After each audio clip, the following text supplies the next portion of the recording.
All right, guys, this is Normal Central coming back at you with another YouTube video. I really appreciate all the love and support so far. We are now in the month of July. Before soon, we are actually going to be in the 4th of July season where a lot of kids make their commitments.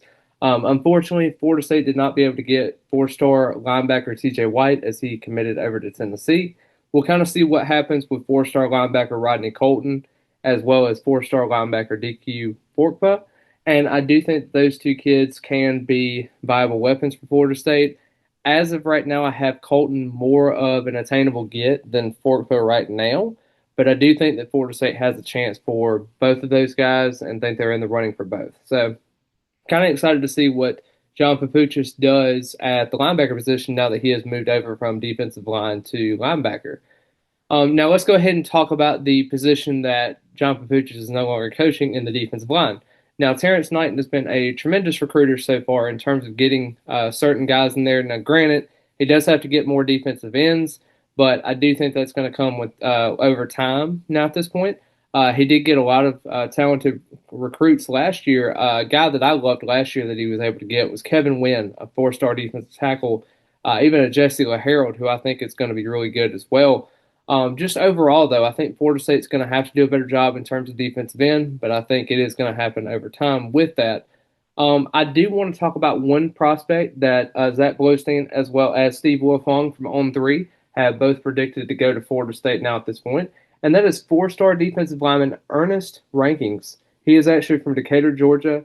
He actually used to play high school football at Cedar Grove, Georgia, and that's actually a high school that Devin Carter, the four-star wide receiver commit, he is a legacy prospect, played at.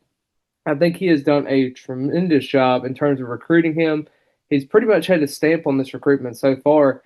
Now, the biggest thing with rankings is he actually visited Florida State on June the 6th for his official visit, same weekend as Devin Carter.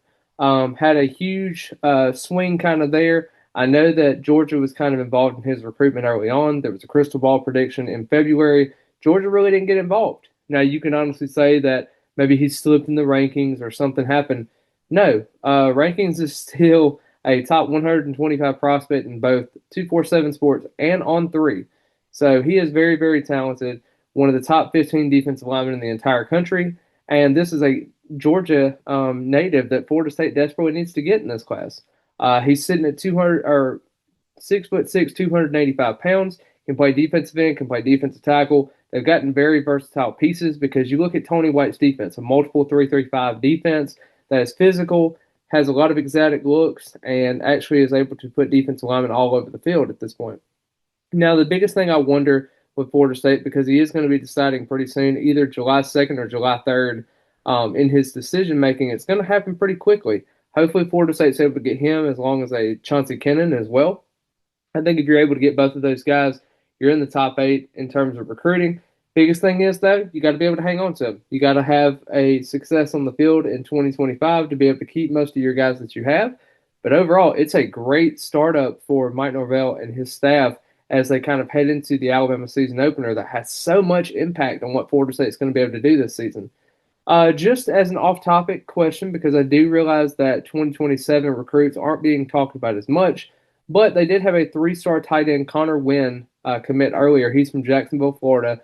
Was a three-star prospect. He had offers like Syracuse, UCF, and other schools involved. And Florida State was able to get his commitment today, as we're speaking on July 1st. So I really think that Florida State can be able to generate more momentum in the 27 class, but it all comes down to wanting to be able to get more of those 26 guys in, develop those relationships as you go on, and then have those 27 guys commit next year. But recruiting is just a time where all these kids want to make a decision pretty early on. They want to have a spot in place. They want to go ahead and have some things going there. And I'm not saying most of these kids won't be able to stay put. It is kind of early for those 27 kids, but man, if they're able to get rankings in this class, in the 26 class, I think that could be really, really special for Florida State. And then you would have 4 defensive linemen. You're probably going to get one more. And then on the offensive line side of things, you're probably going to have 2 more prospects, maybe 2 tackles, because you've already got 3 interior guys that you really like. Overall, I'm super excited with Florida State's coaching staff, with the way they're recruiting. Now, the biggest thing is you have to prioritize recruiting as you go through for the rest of the couple of cycles to be able to stack roster, to have depth on the trenches as well as the playmaker side of things. But I know that Florida State, with that 6'6", 285-pound frame, can be able to do something with that because Terrence Knighton, even though a lot of fans gave him flack on social media, he is now recruiting at a level that I think is very, very interesting to see what Florida State thinks as they go along with the future. And I hope each and every one of you have a great rest of the day. And as always, go Noles.